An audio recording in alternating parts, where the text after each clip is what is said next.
Bismillahirrahmanirrahim.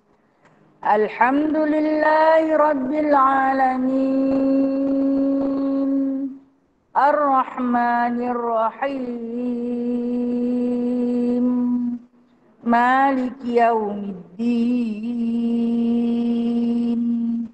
Iyyaka na'budu wa iyyaka nasta'in. Ihdinas siratal mustaqim.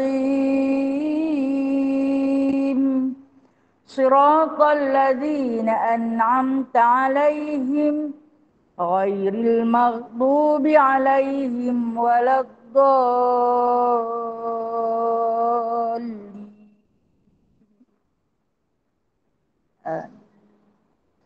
Surah Al-Kahfi ayat 101 hingga 110. A'udzu billahi minasy syaithanir rajim. Bismillahirrahmanirrahim. Alladzina kanat a'yunuhum fi ghita'in 'an dzikri wa kanu la yastati'una sam'a. أفحسب الذين كفروا أن يتخذوا عبادي من دوني أولياء إنا أعتدنا جهنم للكافرين نزلا قل هل ننبئكم بالأخسرين أعمالا الذين ضل سعيهم في الحياة الدنيا وهم يحسبون أنهم يحسنون صنعا أولئك الذين كفروا بآيات ربهم ولقائه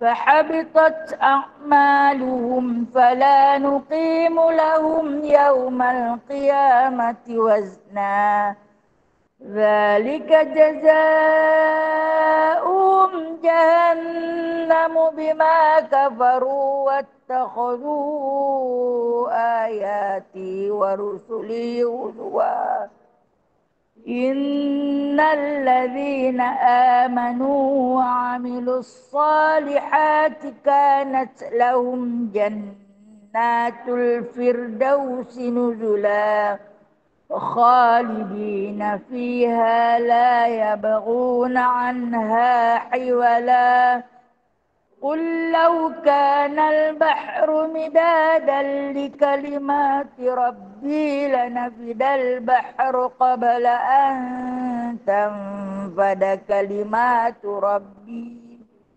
ولو جئنا بمثله مددا قل إنما أنا بشر مثلكم يوحى إلي أنما إلهكم إله واحد فمن كان يرجو لقاء ربه فليعمل عملا صالحا ولا يشرك بعبادة ربه أحدا.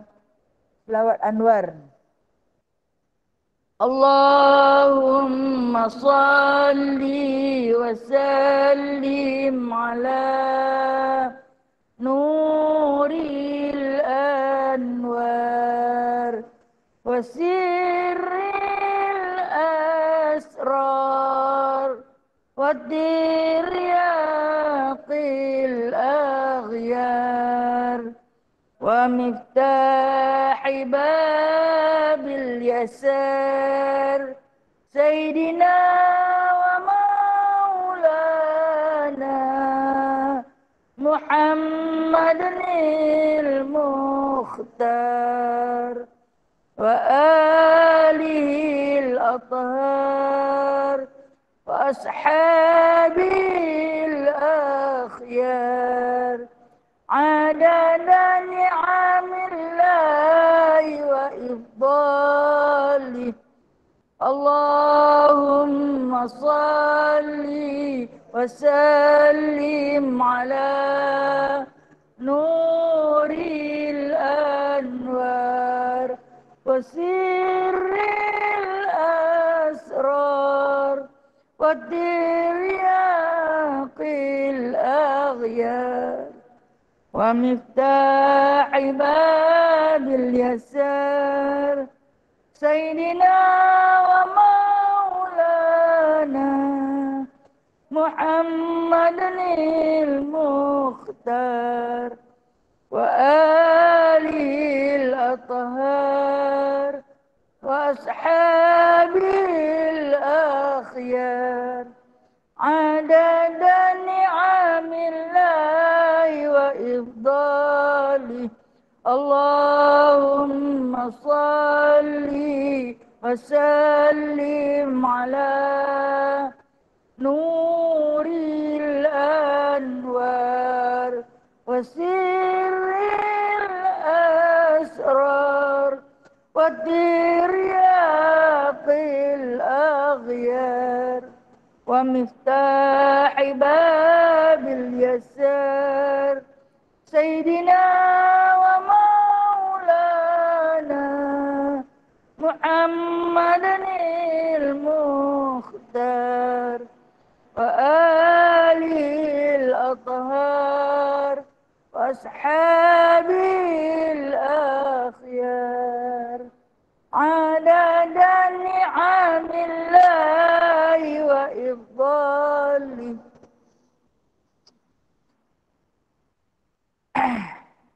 Bismillahirrahmanirrahim. Rabbi shrah li sadri wa yassir li amri wahlul 'uqdatam min lisani yafqahu qawli. Allahumma shalli ala sayidina Muhammad wa ala ali sayidina Muhammad. Rabbi yassir wa la tu'assir. Rabbi tamim bi khair ya karim. Subhanaka la ilma lana illa ma 'allamtana. Innaka antal alimul hakim. Innaka antas sami'ul alim. Innaka antat tawwabur rahim. Amma ba'du faya ibadallah. Wahai sekalian hamba-hamba Allah. Alhamdulillah, sebagai seorang hamba, wajiblah kita mensyukuri, berterima kasih kepada Tuannya yang telah memberi nikmat kepada kita, makan dan minum, kesihatan tubuh badan, mata yang terang, kehidupan yang aman dan makmur. Alhamdulillah. Terima kasih wahai Allah. Ya Sayyidi, wahai penghuluku, wahai Tuhanku. Itulah dia pencipta kita yang telah menciptakan petala langit dan petala bumi. Atas kemurahannya, pagi ini kita kembali lagi untuk bersama-sama dalam satu halaqah ataupun dalam satu raudhah, satu taman di antara taman-taman surga. Nabi berpesan kepada sahabat-sahabatnya, jangan kau biarkan masa kamu berlalu dalam sehari tanpa ada satu pun yang bermanfaat. Yakni apabila kamu melintasi satu taman di antara taman surga, singgahlah walaupun untuk seketika. Kerana andai kita tak layak ke surga Allah, sekurang-kurangnya kita pernah duduk di surga dunia, insya-Allah. Alhamdulillah. Menyadari kita terlampau banyak hutang kepada Allah. Hutang yang tak mungkin berbayar, tak mungkin terbalas. Budi yang terlalu banyak kita tanggung kepada Allah. Allah Ta'ala tak minta dibayar. Allah hanya minta ketaatan kepadanya. Atas pinjaman masa yang Allah Ta'ala bagi, alhamdulillah. Kita kembali kepada kitab Jauhar Al-Manfu. Pemberian permata yang paling berharga. Untuk, dia kata di sini, waman bihatil qulub. Waman bihatil qulub ni maksud dia sagu hati. Yang ditinggalkan oleh baginda sallallahu alaihi wasallam. Walhal dalam kitab ni cukup banyak ilmu. Dia kata syagu hati saja. Ha? Maka kita berpeganglah dengan sunnah-sunnah baginda sallallahu alaihi wasallam dan diserikan lagi dengan beberapa ayat-ayat Al-Quran dalam kitab Jawhar Mahfuz An-Munabihatil Qulub ini untuk kita sama-sama beramal. Yang mana insya-Allah hari ini kita akan masuk kepada perkara-perkara yang sunat dilakukan pada hari Jumaat. Kalau kitab saya muka surat 98, kalau kitab baru muka surat 117, kalau kitab Jawi muka surat 54. Sekarang kita ada 3 versi kitab. No? Kalau kitab yang lama muka surat 98, kalau kitab baru yang baru dapat muka surat 117, 118. 118. Ada yang nak kitab tak? Ada tak yang baru main hari ni dia tak ada kitab dia? Dia nak kitab, ada tak? Nah, kita ada bawa stok hari ni nah. Okey, kalau Jawi ada yang guna versi Jawi yang ni. Ha, lah muka surat 54 insya-Allah. Baik, kita tengok nah cara Nabi sallallahu alaihi wasallam ajak kita kerak kuku. Kan saya kata Nabi ni penyayang sangat, ar-rauf. Nah, Rauf, Nabi itu penyayang sangat. Sampai kerak kuku pun dia ajak. Kalau kita kata kasih seorang ibu pada anaknya, dia nanti kerak kuku kita kan. Hari kita dalam pantang lagi duduk, mak tu belai jari-jari anak. Dia nak potong kuku anak tu, dia jaga takut kadang terisi. Halus sangat, lembut sangat. Kan kanak-kanak yang baru lahir ni kuku panjang-panjang kan. Dia tunggu hari ke-7, baru dia potong. Dia belai satu jari anak tu. Tidak? No? Dengan penuh kasih sayang. Kalau kita kata seorang ibu tu menyayangi anak macam tu, Rasulullah sayang lagi dekat kita. Lebih daripada tu. Ha? Dia belai kita melalui hadis yang ditinggalkan. Yakni, dia ajak kita potong kuku. Masya Allah. Terasa dalam hati betapa besarnya kasih sayang baginda sallallahu alaihi wasallam kepada kita sampai potong kuku pun diajak. Ha? Kita ni pakai terjah aja ikut suka kena jari telunjuk ke, kelingking ke, ibu ke, nah. Tak apa, boleh. Cuma tak dapat pahala sunnah. Kita nak hidup dalam sunnah. Jikalau kamu kata kamu cinta kepadaku. Ha? Qul in kuntum tuhibbunallah fattabi'uni yuhibbukumullah. Kamu kata kamu cinta kepada Allah, ikutlah jalanku, kata Rasulullah. Ikut jalanku. Apa jalan Rasul? Sunnah-sunnahku. Segala perbuatanku, perkataanku, amal ibadahku, pergaulanku, akhlakku. Ikutlah. Nescaya kata Allah, yuhibbukumullah. Itu kata Allah. Hampa ikut jalan dia, hampa ikut perbuatan dia, hampa ikut segala sunnah dia, nescaya aku kasih kepada kamu. Nak tarik kasih Allah, nak tarik perhatian dan rahmat Allah, ikutlah apa juga yang dibuat oleh Rasulullah melalui segala jalan sunnah dia. Jadi kita ni walaupun benda tu rasa potong kuku kot, remeh sangat kan, tapi Rasulullah ni penyayang, saya kata rauf. Rauf ni penyayang. Dia ajak kita tengok macam mana, walau dia tak belai jari-jari kita seperti mak kita pernah membelai jari-jari kita, tapi dia belai kita melalui hadis-hadisnya. Perkara-perkara yang sunat dilakukan pada hari Jumaat dan sunat menggunting akan misainya dan kerat kukunya pada hari Jumaat. Kerana riwayat daripada Ibnu Umar, daripada Nabi SAW, barang siapa menggunting misainya pada hari Jumaat adalah baginya dengan tiap-tiap bulu yang gugur daripadanya 10 kebajikan. Ini serta misai. Nah, ni kita tak ada misai lah kan. Tapi warga lelaki yang dalam rumah kita ada misai kan. Baik, kita bawa perkara sunnah ini ke dalam ahli keluarga kita. Sama ada kita ada suami atau kita ada anak lelaki, atau kita ada cucu yang dah bermisai, ya? Atau mungkin anak-anak penakan ke, kan? Yang rapat dengan kita, kita tak ada anak, kita mungkin ada anak penakan, atau mungkin jiran. Tapi janganlah duk pergi sergah suami orang, potong misai hari Jumaat. Nah, sembang-sembang dengan isteri dia, kan? Hari ni kami belajar bab potong misai, nah. Jadi disunahkan pada hari Jumaat. Sebab apa? Kerana kata Nabi SAW, dihitung pada setiap helaian gugurnya misai itu, yang digunting banyak mana yang jatuh. Kerana kita menggunting pada hari Jumaat, pada setiap helaian bulu itu gugur daripadanya 10 kejahatan, 10 kemaksiatan digantikan dengan 10 kebajikan. Dapat pahala setiap satu. Tapi kalau dia tak mau gunting, dia cukup terus, lagi banyak pahala. Sebab zaman Rasulullah dulu, di kalangan orang-orang Yahudi dan orang-orang Muslim, dibeza melalui misai. Orang-orang Islam, dia simpan janggut, dia buang misai. Orang-orang Yahudi, dia buang janggut, dia simpan misai. Beza. Perbezaan. Dan Rasulullah menyuruh para sahabat buang misai, simpan janggut. Kalau nak simpan dua-dua boleh tak? Boleh. Tak salah. Benda tu perhiasan Allah bagi kepada kaum lelaki. Dan tak mustahil orang perempuan pun ada misai.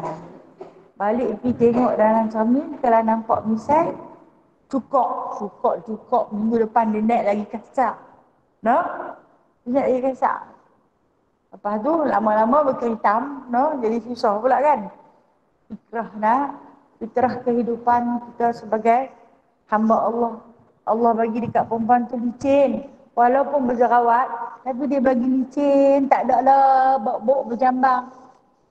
Kalau tidak jenuh juga kita Jadi pagi nak pergi kuliah, duk kena suka, alhamdulillah Allah bagi.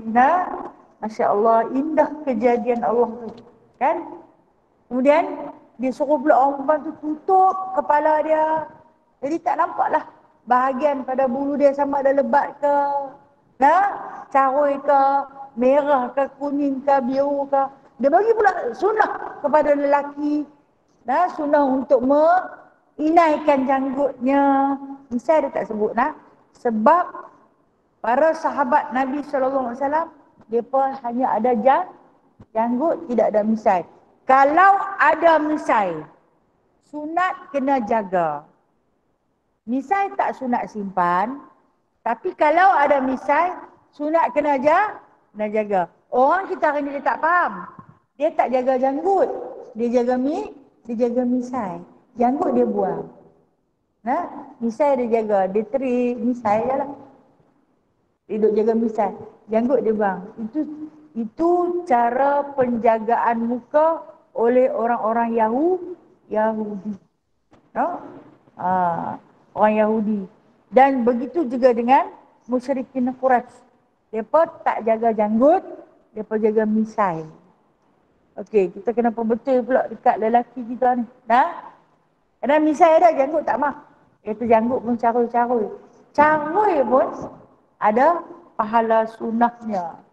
Jadi Nabi bagi tahu di sini, potonglah juga dengan kuku pada hari Jumaat. Cari hari Jumaat. So, kita baru ni kan, hak yang dalam ibadah kurban tu kita nak tunggu sampai sembelih binatang kan. Sampai penyembelihan binatang barulah kita potong kuku. Siapa yang nak potong rambut, hari tu boleh lah. Walaupun hari itu jatuh pada hari Ahad kan. Dia antara benda yang sangat-sangat disunahkan oleh baginda sallallahu alaihi wasallam, seperti mana dipotongnya urat amrih pada binatang itu, maka potonglah kuku-kuku kita agar segala pahala, setiap bulu, setiap tulang, setiap daging, darah yang diangkat di sisi Allah, kita tumpang sekali.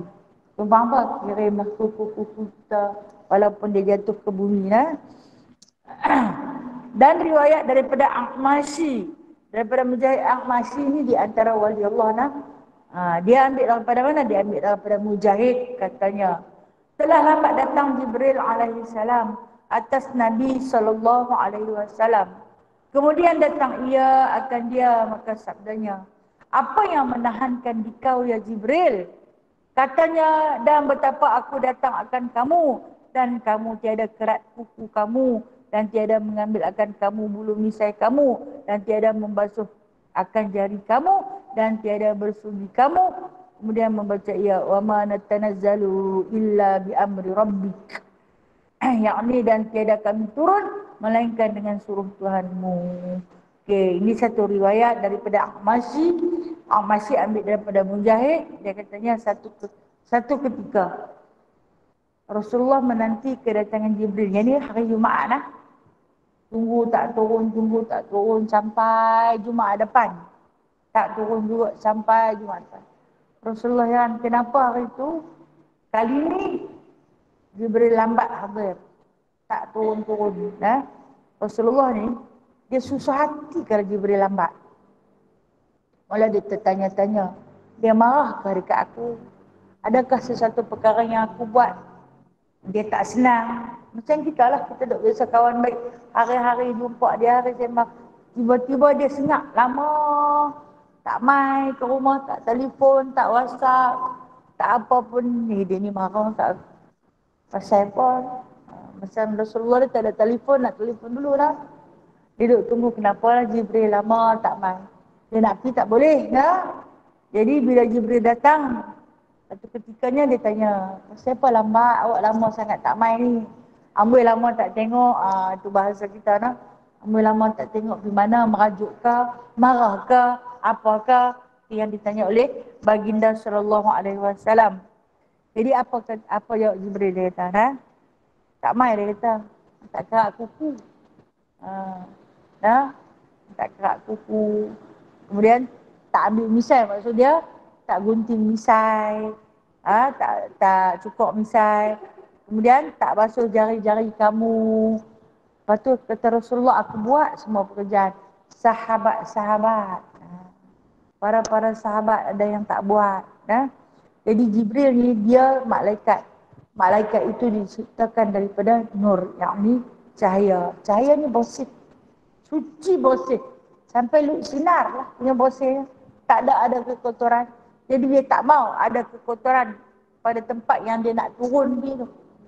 Katanya bila Rasulullah duduk dengan para sahabat, ada di kalangan sahabat-sahabat yang tak potong kuku, yang tak jaga kebersihan. Maksud di sini, kita bila kuku panjang tahu-tahulah, no? Macam baru ni kita jaga kuku tak memotong daripada 1 Zulhijjah nak pergi sampai 10 Zulhijjah. Rasa macam mana bagi orang yang tak pernah kuku panjang? Rimah kan? Rimah. Saya pula kuku jenis lembut ni, dia suka patah. Duk jaga tak mau bagi dia patah. Tapi dia suka patah. Kita kan main ayak, basuh pinggan, basuh baju, pemohong tak basuh. Anak dara Jepun tu yang buat semua kan. Jadi bila kita basuh pinggan, bersih ikan, polisi udang, dia patah balik.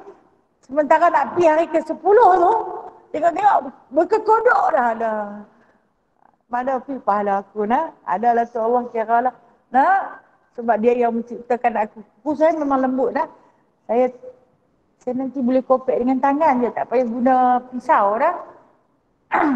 Ada orang yang kerah kan. Tapi rimah je. Rimah kita rasa macam duk cakap benda, kita bimbang, takut masuk sesuatu dalam tu. Kita nak berwudu, kita takut tak masuk ayak. Pula tu kan kita diuji dengan tak ada ayak. No? Bila tak ada ayak kita nak berwudu kan. Nak kena koyak takut. Sebab selalu ayak mengalir turun. Bila ayak tak mengalir kita nak kena cedok. Kita takut ayak tak masuk.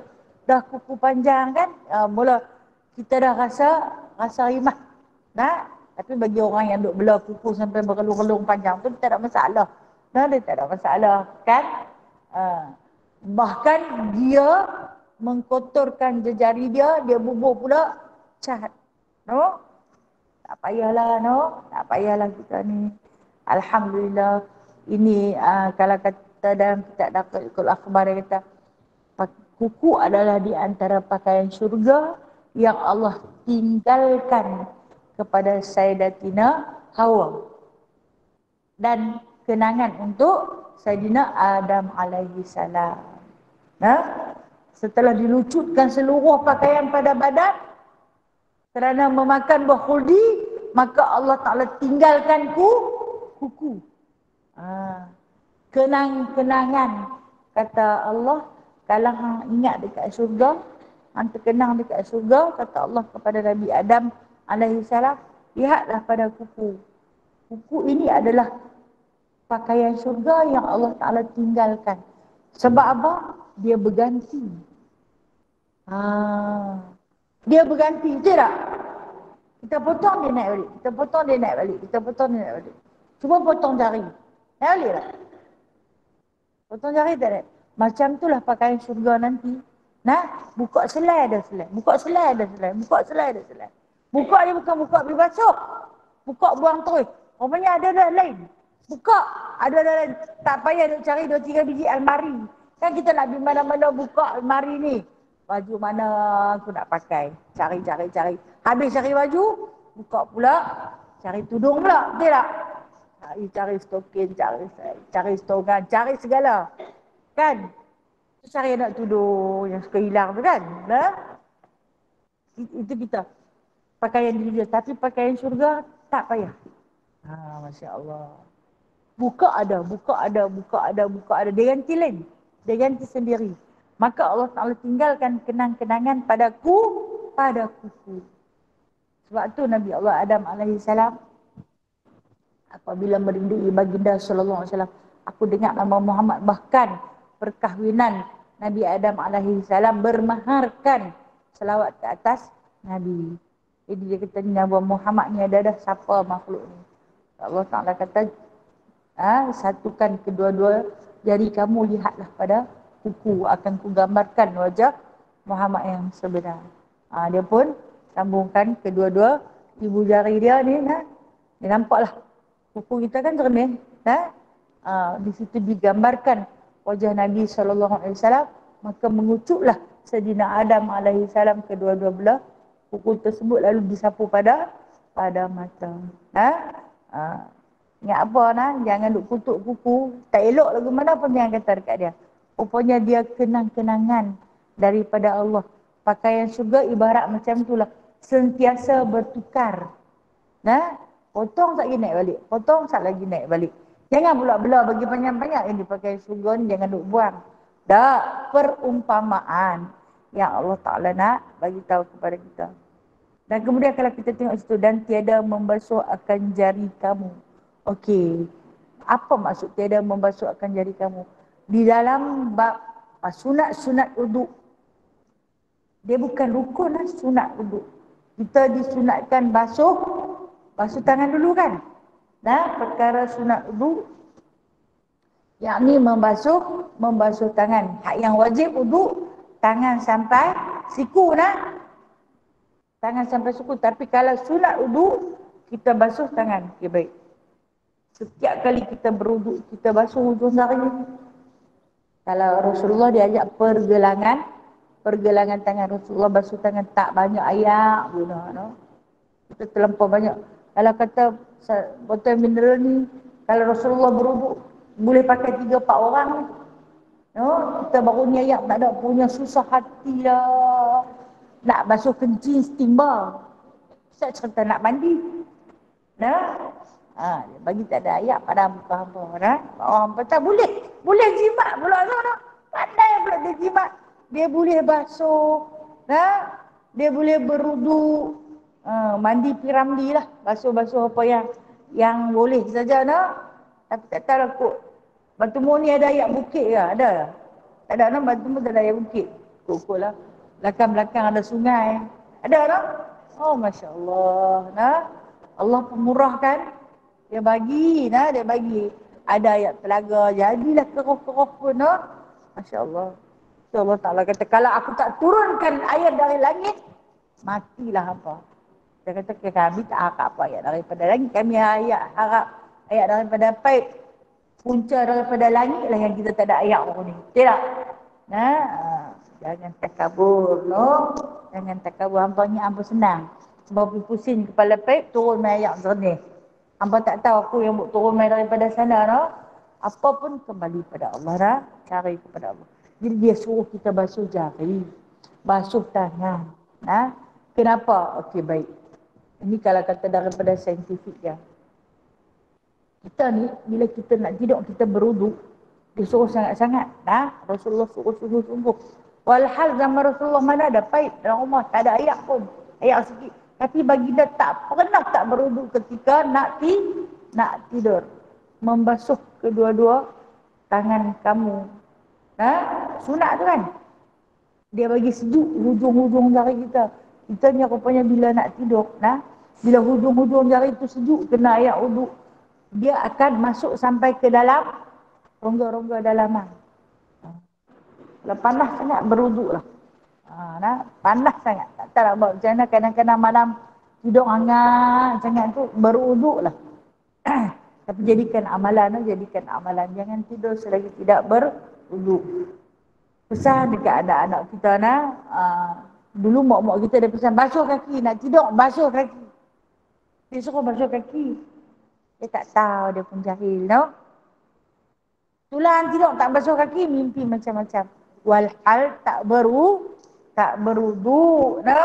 Dia suruh basuh kaki saja, dia pun jahil, Kawan tak sampai lagi ilmu tu dekat dia. Alhamdulillah, kita dah sampai, Lepas tu macam tu juga bangkit tidur, dia suruh basuh tangan dulu. Sebab dalam kitab Muniyatul Musalli kata Nabi SAW, kamu tidak tahu waktu kamu tidur, tangan kamu tidur di mana. Tahu tak tangan kita tidur di mana? Tangan kita tidur dengan kita lah. Betul tak? Kan dia keluar pada tangan lain. Kan dia turun tidur bawah katil. Okey, maksud Nabi SAW, kita tak tahu apa yang dia garu. Kita tak tahu tentang mana yang dia seluk. Waktu kita tidur, betul tak? Jadi, bangkit tu basuh tangan dulu. Alhamdulillah, orang Islam ni, dia bangkit, dia tak pergi makan lagi dengan tangan tu. Dia cari bilik air, dia beruduk, betul tak? Cantik. Cantik susunan yang Allah Ta'ala letak, yang disunahkan oleh baginda sallallahu alaihi wasallam. Itu yang kata Jibril, kami tak boleh turun, melainkan Allah Ta'ala suruh kami turun. Pasal apa di kalangan mereka ramai yang tak jaga misai, tak potong kuku, tak basuh tangan. Dia potong, dia tak mahu tempat-tempat yang kotor. Dan riwayat daripada Nabi SAW sabdanya, hak atas tiap-tiap muslim itu mandi pada hari Jumaat dan bersudi dan memakai bau-bauan. Ini hak atas muslim. Penyegan macam mana pun, seminggu sekali mandi. Agak-agaklah mandi seminggu sekali. Kita kalau tak mandi sehari pun rasa melekat, rasa berlengah badan-badan. Tak boleh nak duduk. Dia orang yang duduk di tempat-tempat sejuk, mereka tak boleh, tak boleh mandi. Boleh dapat penyakit lain pula, kalau mandi sangat-sangat. Kalau tempat sejuk lah. Malaysia, mau hujan lagu ni pun tak sejuk. Pakai mana lah. Walaupun hujan lagu ni tak ada lah sampai sejuk gedi. Nak kena ayat, tak boleh. Ayat paip lah ni bukan sejuk. Bukan macam ayat telaga, Dulu-dulu ingat sungguh, kalau kata sejuk tu sejuk sungguh. Visual jari pun tak boleh. Ayat telaga. Dan ni ayat paip. Kita lah ni nikmat, rahmat. Hang sejuk, hang mandi ayat panas. Campur, buka ayat panas tu boleh mandi. Cara boleh selalu. Jadi, yang ni Nabi pesan, kalau segan sangat, lagu mana punya peninggal mandi, tiap-tiap pagi Jumaat tu mandilah. Manalah nak tahu. Di rumah dia ada musim sejuk, kan? Tiap-tiap Jumaat katanya mandilah. Bersugilah tu dia, gosok gigi seminggu sekali. Matau gigi jadi kuning keemasan. Dan memakai bau-bauan, berharum-haruman lah. Riwayat daripada Humaid bin Abdul Rahman katanya, barang siapa kerat kuku pada hari Jumaat, dikeluarkan dia oleh Allah Ta'ala daripada penyakit dan dimasukkan kesembuhan pada dia. Itu dia, di antara kelebihan yang akan dapat diperolehi Yang mana kalau kita potong kuku tiap-tiap hari Jumaat, jadikan amalan. Nak potong je kuku cari hari Jumaat.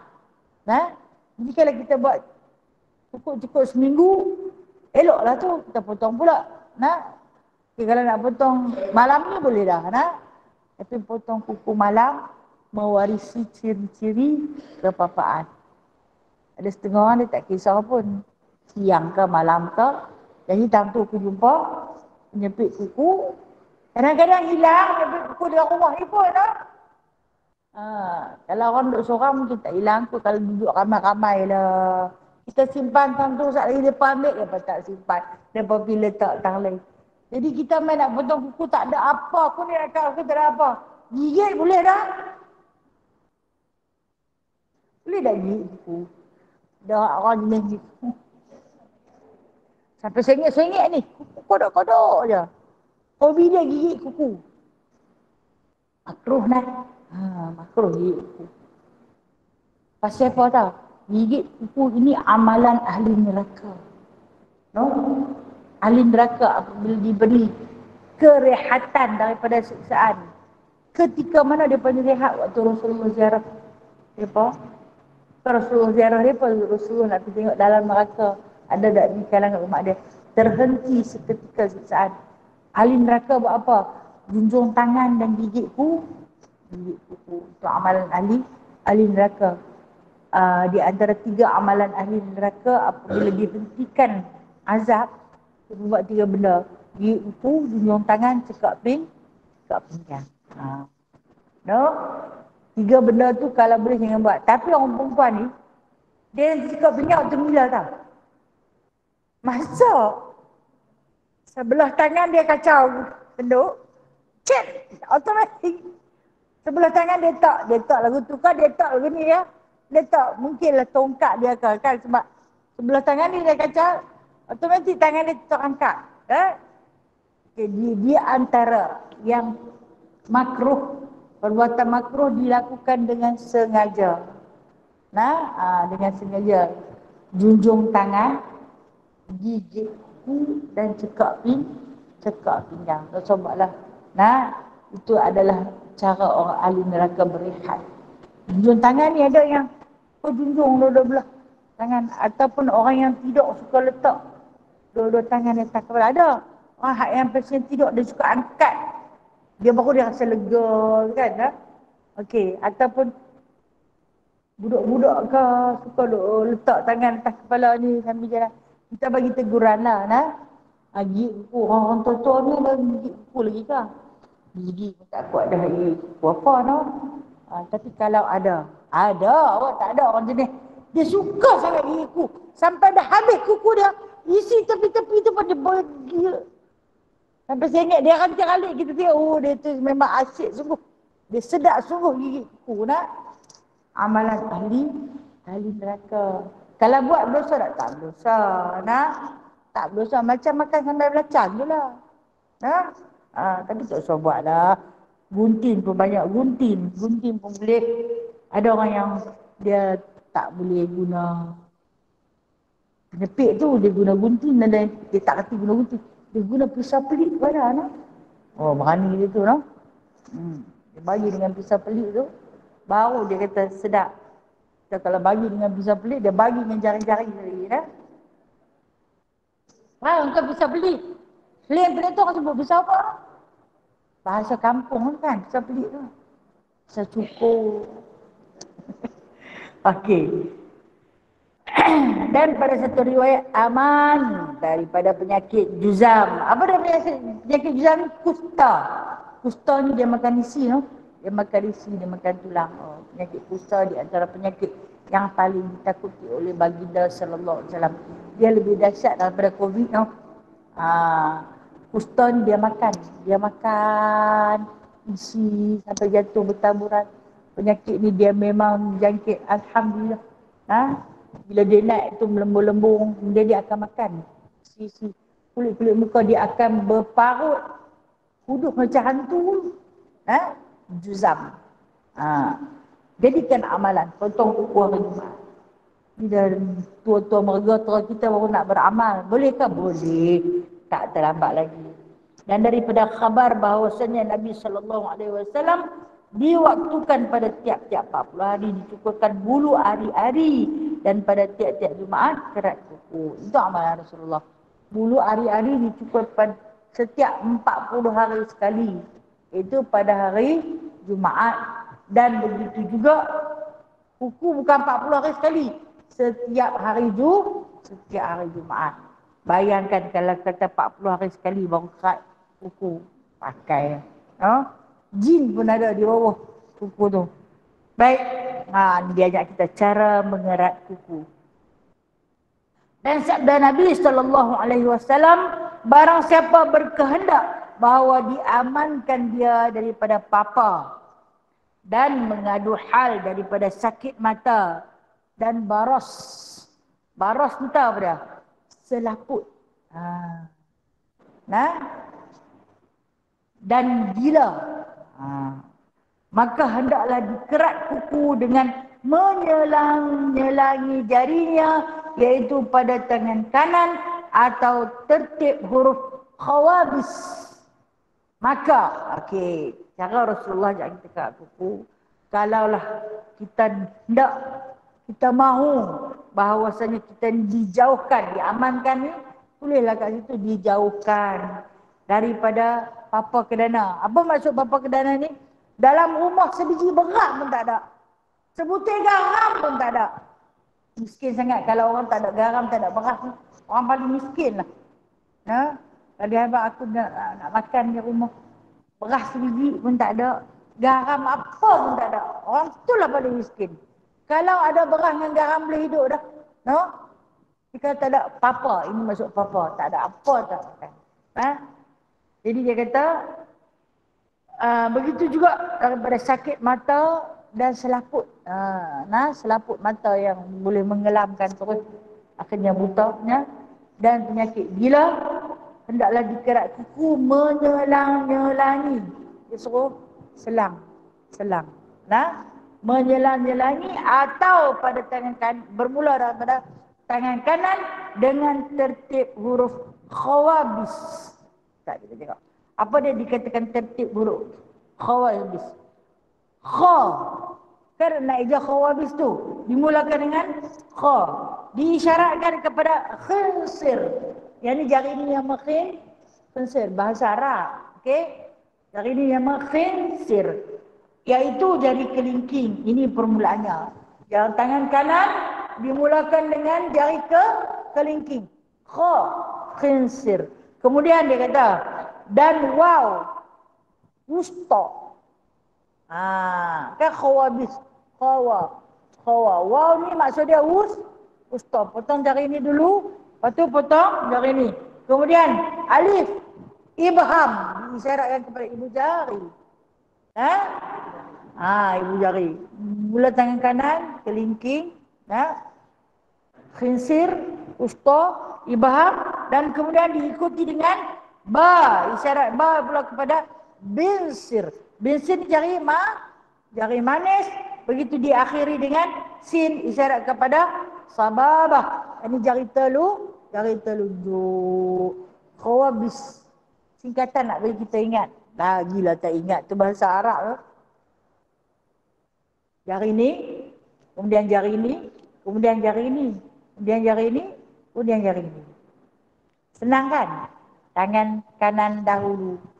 Potong tangan kanan dulu. Kita ni ikut sedap ya. Belasah aja bagi. Mana dapat dulu? Kan? Ini ikut sunnah. Di antaranya kan Nabi kata dijauhkan daripada kepapaan, sakit mata, gila. Secara menyelang-nyelangi. Jari kelingking, kemudian jari tengah. Kita panggil jari hantu kan? Siapa panggil dia hantu tu? Dia wusta. Pensir, wusta, ibham. Kemudian baru digunakan binsir. Jari manis. Nama dia sedap lah. Hampa duk sarung cincin kat dia, boboh manis. Ini hampa duk basuh berak, boboh hantu. Kemudian diakhiri dengan jari sababah. Jari telunjuk. Atau dia kata, dan pada tangan kiri pula. Dia ajak. Pada tangan kiri maka tertib huruf au khabis. Iaitu isyarat alif. Isyarat alif kepada ibu jari. Ibham. Mulakan dengan ibu jari. Kemudian diikuti dengan usta. Ibu jari, lepas tu jari tengah. Kemudian diikuti dengan khinsir. Dan kemudian diikuti dengan sin sababah. Dan akhir sekali dengan jari manis. Okey, nak bagi mudah faham. Kalau tangan kanan kita mulakan dengan jari ibu. Kemudian jari tengah, kemudian jari kelingking. Dan diikuti dengan jari telunjuk, kemudian jari manis. Itu jari. Kalau kanan mula dengan kelingking. Lepas tu tengah, lepas tu ibu.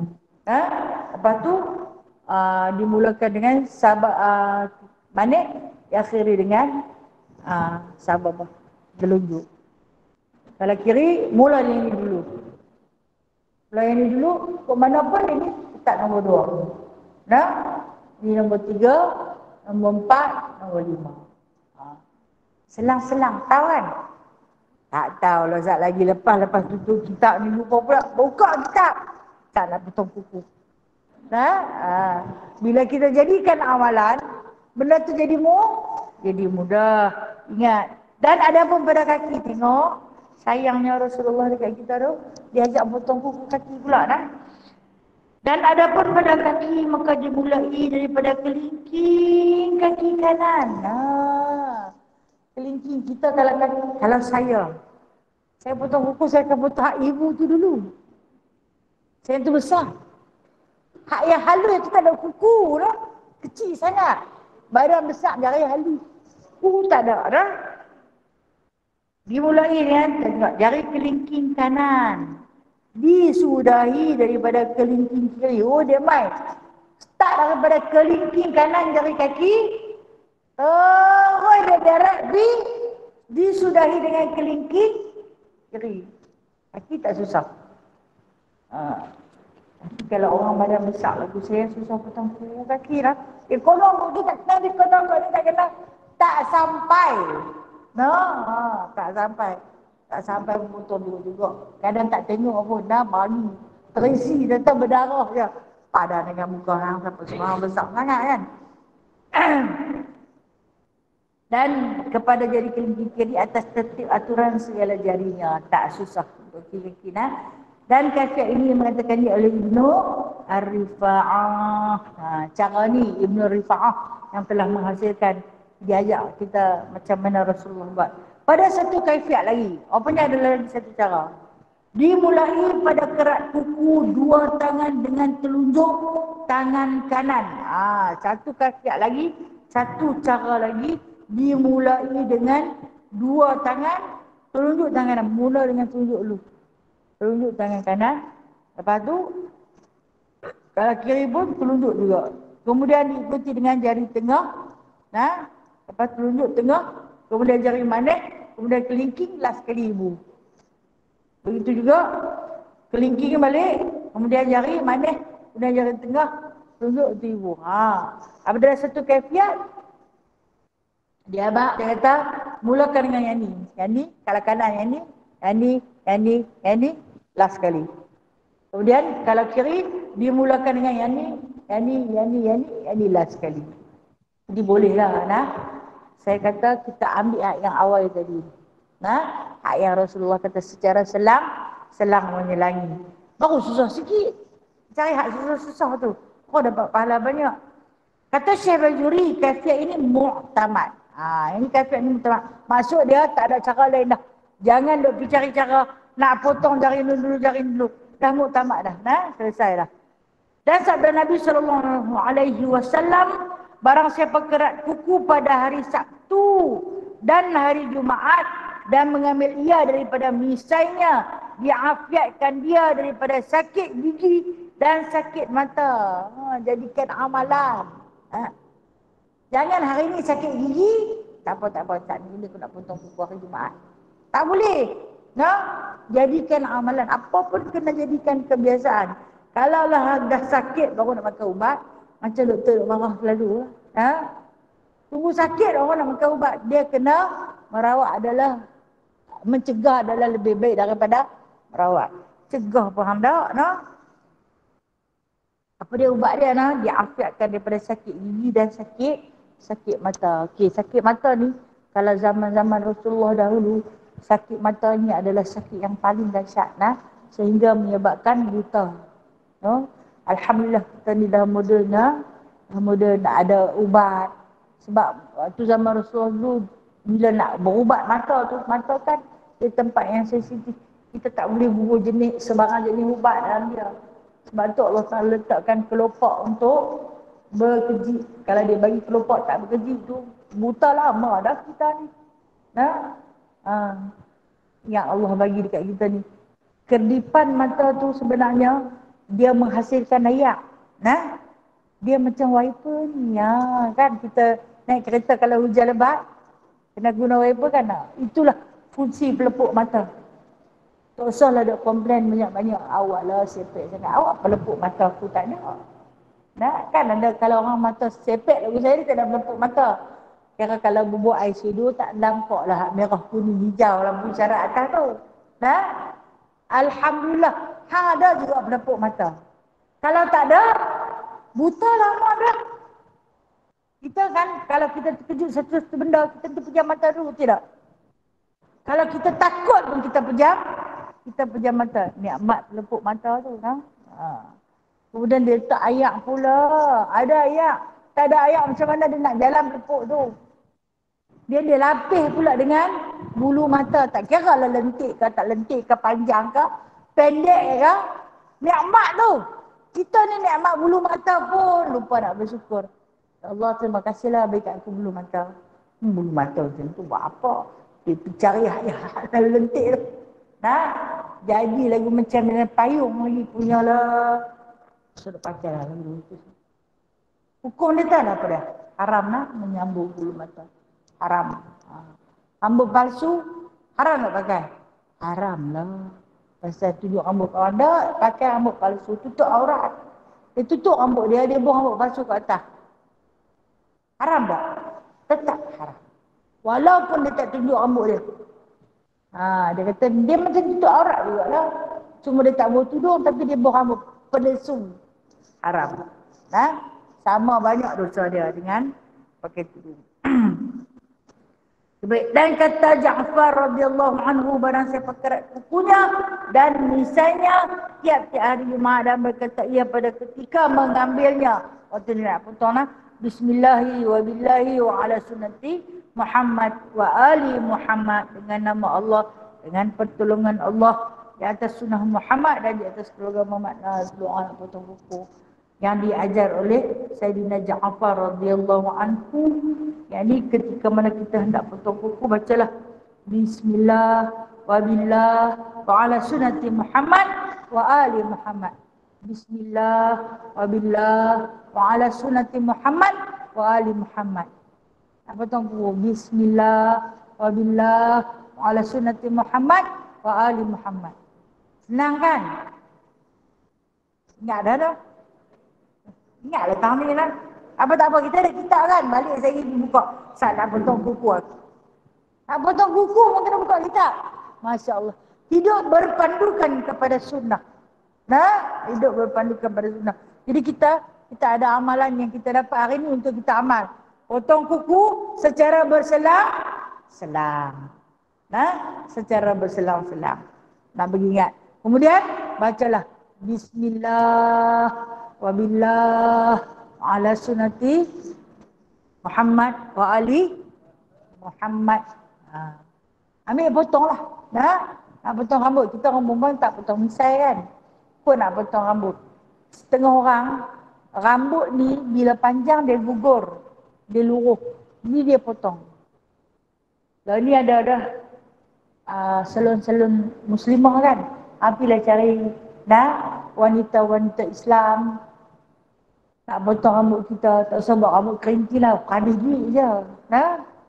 Tak tahulah kot, tak pergi nak tengok rambut kerinci, tak usah buat lah. Kita bimbangi alat-alat yang digunakan. Bukan alat lah, bahan-bahan yang digunakan dibimbangi kalau dia bercampur dengan najis. Kita nak junjungkan kepala tu, nak sujud pada Allah. Potong sudahlah. Potong sudahlah. Kalau kata uban banyak, bubur inan. Kalau segan nak pergi ke kedai-kedai gunting rambut, bagi sendiri. Cari gunting ikan tu, duduk dalam bilik ayam, terak bagi. Padannya muka hang. Keluar main RM1 sebelah. Betul pula. Carilah kawan-kawan kita yang pandai potong rambut. Suruh dia potong rambut. Saya dulu, waktu duduk pondok, saya di antara orang yang tukang gunting rambut, ambil upah satu kepala 2 kupang. Lepas dia telok sebiji.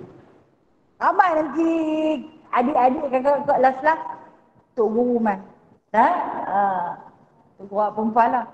Dia panggil, dia kata, Hasia boleh potong rambut kan? Masak rumah anak nak potong rambut. Masa tu baru boleh pegang kepala Tok Guru. Masya Allah, cantiknya bila dia buka tudung lah. Saya ni terpegun seketika, cantiknya dia. Kau nampak dia buka rambut, dia kerinti merah. Bukan dia berwarna apa tau. Punya cantik. Lepas tu nak potong tu, leher tu punya putih, subhanallah. Cantik Tok Guru aku ni. Baru nampak kecantikan. Ambil upah satu kepala 2 kupang. Kaya dah, 2 kupang masa tu.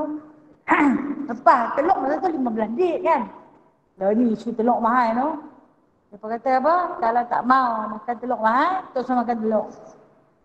Tak ada apa, tak mahal lah 5 kupang. Boleh makan lagi, boleh lagi. Alhamdulillah. Nikmat Allah Ta'ala bagi. Dia apa tak goreng telur, dia beli telur siap dah. Sebiji RM1 benar-benar mampu. Allah Ta'ala bagi kat kita ni kaya sebenarnya. Nikmat yang wajib kita syukuri. Duk marah, minyak mahal. Dia pergi beli di kedai tu, kan? Marah apa? Nikmat lah dapat, tak berhenti-henti. Syukur pada Allah. Terima kasih sangat-sangat ya Allah. Ya. Ya. Okey, amalan ni waktu bila yang terbaik? Sebelum solat Jumaat. Seeloknya pagi Jumaat ni. Kita buat pagi Jumaat. Pagi Jumaat adalah waktu membersihkan diri kita. Kalau kata lepas, fadilat dia kalau kata dah lepas Jumaat, tak apa nak elok dah. Iaitu pagi sebelum waktu solat Jumaat. Kalau kata orang perempuan dia ada di rumah, mungkin dalam pukul 9-10 lah kalau tak kalut dengan nak buat sarapan pagi. Kan bila dah duduk di rumah ni lepas makan pagi, makan tengah hari. Kan? Jadi waktu yang terbaik, yakni waktu duha. Sebelum buat solat duha tu. Jadikan amalan insya-Allah Ta'ala. Mudah-mudahan apa yang kita belajar pada pagi ini akan dapat kita sama-sama beramal. Sama-sama beramal. Kalau lupa, senang saja ingat balik. Nak potong kuku secara berselang-seling. Kelingking, kemudian tengah, kemudian ibu. Diikuti dengan jari manis dan akhir kali dengan jari telunjuk. Bila main tangan kiri dia mulakan dengan kelingking juga, kemudian dia mulakan dengan ibu, kemudian tengah, kemudian kelingking, diikuti dengan jari telunjuk dan diakhiri dengan jari manis. Wallahu a'lamu bishawab. Insya-Allah tanda dekat dan daripada Musa bin Bukhair. Wallahualam. Ada soalan nak tanya? Assalamualaikum Ustazah. Waalaikumsalam warahmatullahi. Ya Kak Jamilah. Tadi Ustazah kata potong kuku. Kuku tu kita boleh buang dalam tong sampah tak? Okey, baik. Terima kasih. Okey, sahabat kita tanya, kita potong kuku. Kuku tu boleh tak kita nak buang dalam tong sampah? Ya, boleh. Tak perlu ditanam. Tapi kalau kita tanam, lagi baik. Sebab kuku ni dia sebahagian daripada juzuk tubuh badan kita. Bila dia terpisah daripada kita, bermakna dia mati. Juzuk daripada badan kita, dia terpisah, dia mati. Biasanya mati itu ditanam. Lebih baik, lebih afdal jika kita tanam. Tapi kalau kita nak buang tu dalam tong sampah, boleh. Macam tu juga kita potong rambut. Kita pergi potong rambut di kedai. Nah, kita habaq kat tukang potong, sat lagi saya nak bawa balik rambut tu. Nak bawa balik pergi tanam. Kalau lah kata kita ambil, kita bawa balik. Tapi kita tak tanam, kita buang terus. Pun boleh. Tapi jangan bakar. Jangan bakar. Kerana ia menyerupai cara orang bukan Islam menyemadikan bangkai mayat. Jadi jangan bakar. Makruh. Boleh kita tanam. Tapi bila kita pergi buang di tempat sampah, kita bimbang orang nanti bakar benda kan. Kalau lumbuk-lumbuk sampah mana pun orang akan bakar sampah kan. Dibimbangilah. Maka kalau kata rumah flat kita tak ada taman nak tanam. Kalau ada pasu tu boleh dalam pasu tu. Tapi kalau nak buang boleh dibuang. Boleh Kak Jamilah. Ya, silakan.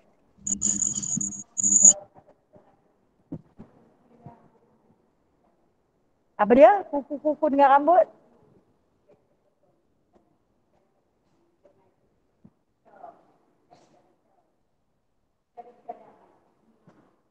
Okey. Setengah.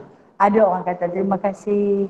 Ada orang kata bila kita mati, kuku-kuku yang kita potong tu, yang kita tanam tu, dia akan mai balik dekat kita. Okey. Wallahualam. Saya tak tahu. Saya tak tahu. Ilmu saya mungkin tak sampai lagi takat tu. Tak pernah lagi saya dengar yang dia akan hadir yang bekas kita tanam tu. Tapi apa yang boleh kita huraikan, mungkin ini fahaman orang tua-tua. Kita tak salah faham orang tua-tua ni, ada betul dia.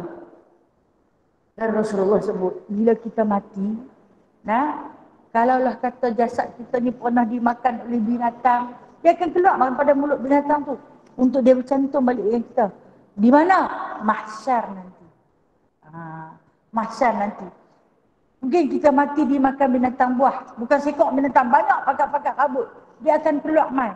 Walaupun hujung kuku, dia akan mai balik bercantum dengan diri kita. Yang tu saya ada belajar. Ada hadis. Tapi kalau cerita mati benda tu nak mai balik, wallahualam. Mungkin saya tak sampai lagi kepada hadis tersebut. Terima kasih. Okey. Ada soalan lain? Assalamualaikum Ustazah. Waalaikumsalam warahmatullahi. Okey, ada soalan di chat box kita tu. Dia tanya, Kak Khalijah Hashim tanya, bolehkah kita potong rambut sendiri? Dan dia kata sebab anak lelaki dia suka potong rambut sendiri. Dan soalan yang kedua daripada mesej juga, dia kata macam contoh ni bukan bab potong kuku lah, tapi bab nazar. Adakah jatuh nazar tu sekiranya dia cuma terniat di hati saja, dia tak lafazkan satu nazar tu? Okey. Baik, terima kasih Soalan pertama berkenaan dengan potong rambut sendiri. Boleh tak kita nak potong rambut sendiri? Boleh potong rambut sendiri. Kalau kita mahir. Kalau kita mahir, kalau dia tak sengit sebelah, boleh.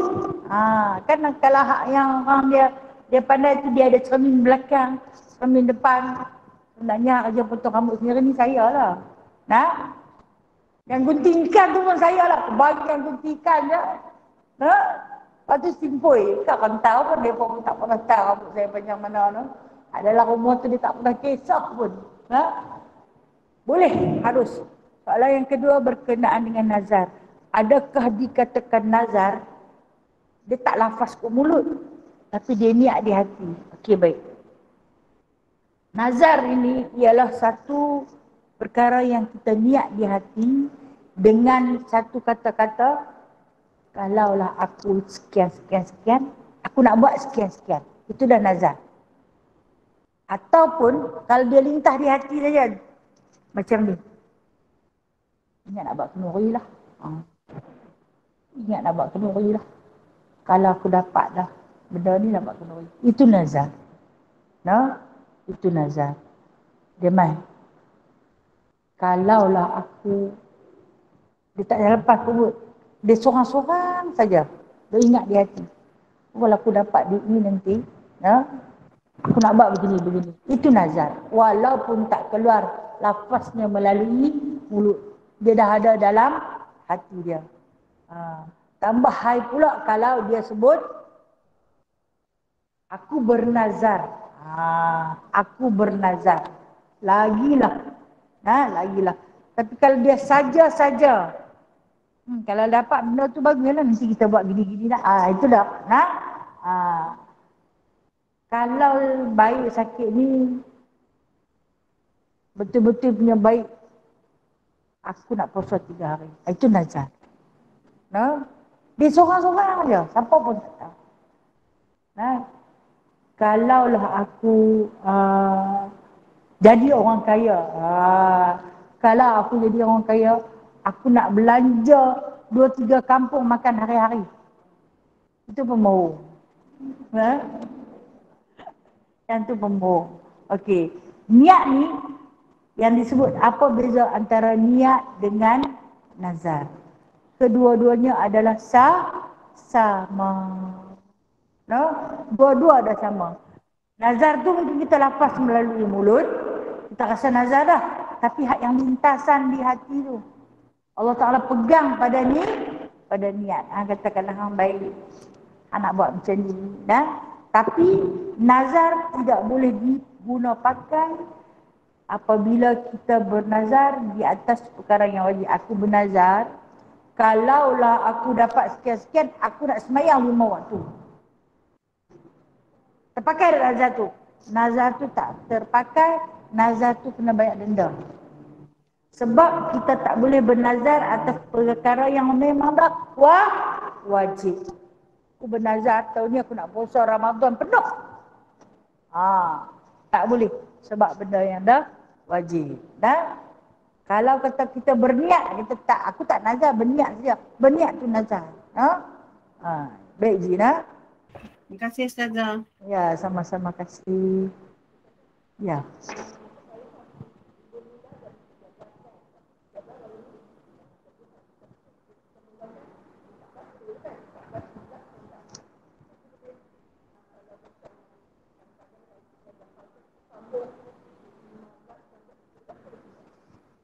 Okey, berkenaan dengan hari putih kan saya kata hari putih ni pun ada khilaf. Rasulullah dia tak letak hari putih tu, dia tak kata 13, 14, 15 atau 15, 16, 17. Cuma dia kata disunatkan berpuasa pada hari-hari putih. Alhamdulillah sahabat-sahabat kita yang istiqamah berpuasa pada hari-hari putih akan ambil 13, 14, 15. Dan pada satu pendapat lagi, hari putih ialah 15, 16 dan 17. Memandangkan Zulhijjah baru ni, 13 hari bulan jatuh pada hari Tashrik kemarin lah, kan? Sepatutnya kemarinlah kalau untuk orang yang istiqamah berpuasa hari putih, kemarin dia boleh puasa dah. Tapi oleh kerana kemarin tu haram kita berpuasa, boleh tak kalau kita nak ambil hari ni? Boleh. Ambil lah 14, 15 dan 16. Maksudnya Khamis, Jumaat dan Sabtu. Ataupun mungkin dia tak mahu ambil 14. Dia ambil esok. 15, 16 dan 17. Maka dibolehkan. Termasuk di antara hari-hari putih. Jadi kita pegang 6 hari lah. 13, 14, 15 ataupun 15, 16, 17. Dapatlah hari putih. InsyaAllah ta'ala. InsyaAllah. Ya.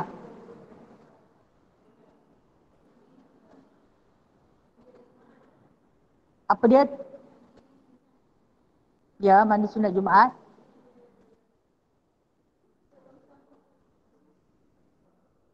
Okey. Baiklah. Saya dah cerita dah awal kuliah itu. Mandi sunat Jumaat ni dia untuk lelaki yang nak pergi sembahyang Jumaat. Orang perempuan mandi sebelum subuh pada hari Jumaat dapat pahala sunat pagi Jumaat.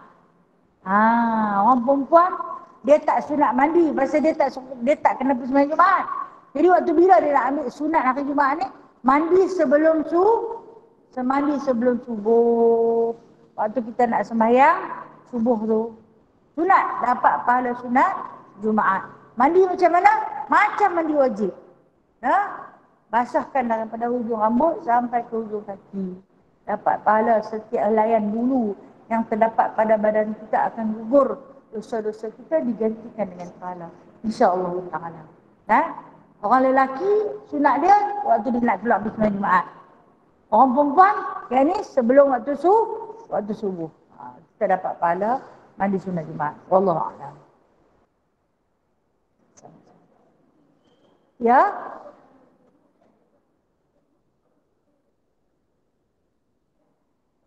Oh, bersugi.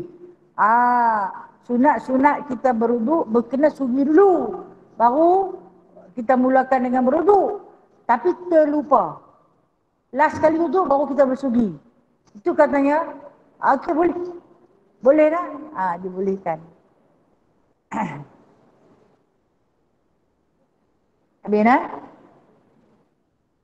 Habis saya sudah dulu. Ya, satu lagi.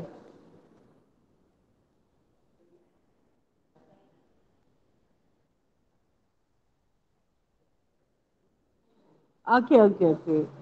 Itu nazar lah tu. Itu nazar lah. Kalau kita sembuh daripada penyakit, kita nak puasa 3 hari. Tapi tak sembuh-sembuh. Kan? Kata mati. Tak ada lah, tak tertanggung lah sebab dia tak sembuh. Bila dia sembuh baru kena bayar. Baru kita buat apa yang dah kita janjikan. No? Okey. Ada seorang ni, dia bernazar. Dia nak cukur kepala. Perempuan ni dia cukup kepala haram. Kalau dia tak ada penyakit apa. Kalau dapat yang ni dia nak cukup kepala. Benda tu haram. Bila haram, dia tak boleh cukup. Tapi dia ada nazar. Nazar tu wajib. Kena bayar dia. Bayar denda. Kena bayar kifarat. Kena bagi makan 60 orang fakir miskin. Ataupun puasa 3 hari berturut-turut. Ataupun bebas seorang hamba. Macam kes makcik ni dia pasal tak sembuh. Tak sembuh tak payah lah. Tunggu sembuh. Dan kita jangan bernazar macam sampai tak masuk di akal. Kalaulah aku jadi muda semula, ada masuk di akal tak? Memanglah tak mustahil bagi Allah, tapi agak-agak lah. Kalaulah aku boleh muda balik, aku nak buat sekian-sekian. Itu benda tak masuk akal tak? Wallahualam. Ya, satu lagi.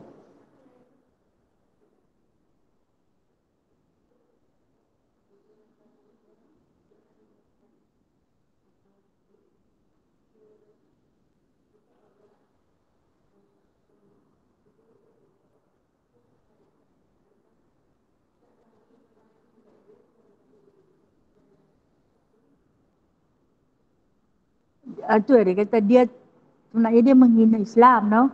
Cara perbuatan dia tu dia menghina Islam. Kan? Dia bukan kata tak ada pendidikan Islam, bahkan dia hafaz Quran kan? Dia hafaz Quran 15 juzuk. Hebatlah tu kan? Nak bandingkan kita 15 ayat pun jenuh kan? Jadi kira hebatlah. Bila mana dia buka aurat di depan khalayak ramai tu. Kan dia buka selai, dia pakai pakaian seksi. Dia sebenarnya dia menghina Islam. Kalau mengikut hukum hudud, dia layak disebat. Dia layak disebat. Tapi nasihat dahulu. Islam tu kan indah, bagi nasihat, doakan untuk dia. Dia akan terus dengan penghinaan Islam dia, no? Dia kata macam-macam lah dekat Islam, no? Walhal di Islam. Dia elok. No? Dia ada pendidikan agama pun cukup. Tapi itulah, kalah pada bisikan syaitan, no? Dia kalah pada bisikan syaitan. Kalau nak ikut hukum hudud ni, dia kena sebat 80 kali sebatan. No? Wallahualam, itu hukum dunia. Kalau hukum Allah, direjam dalam neraka, no? Na'udzubillah min zalik. Yang selebihnya kembali kepada Allah, kita doa mudah-mudahan Allah Ta'ala bagi kat dia petunjuk balik, no? Kita selalu baca Allahumma hadini fiman hadait. Itu doa kunut tu, Allah tunjukkanlah aku jalan yang Engkau telah pemberi petunjuk. Janganlah dikelincirkan hati-hati kami ni kepada jalan yang tak elok. Mungkin dia kata dia dah daripada kecil pakai tudung dah. Bila main besar dia rasa nak buka. Dia buka pula selai-selai di depan. Kalau yang ramai itu penghinaan ke atas Islam. Bila Islam dihina, wajib ambil tindakan. Tapi Islam itu indah. Bukan dia terus-terus nak menghukum. Bagi nasihat, berdoa untuk dia. Kalau dia terus lagi dengan penghinaan, baru dia ambil tindakan. Dia kena tangkap kan? Kena tangkap kan? Dan dibicarakan kan? Allah Alam. Mudah-mudahan Allah kembalikan balik. Sayang orang hebat-hebat macam tu sayang. Orang pandai lah tu.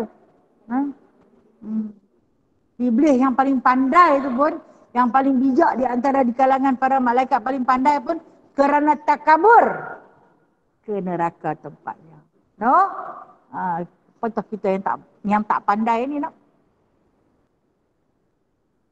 saya sudah dulu saya minta ampun, minta maaf.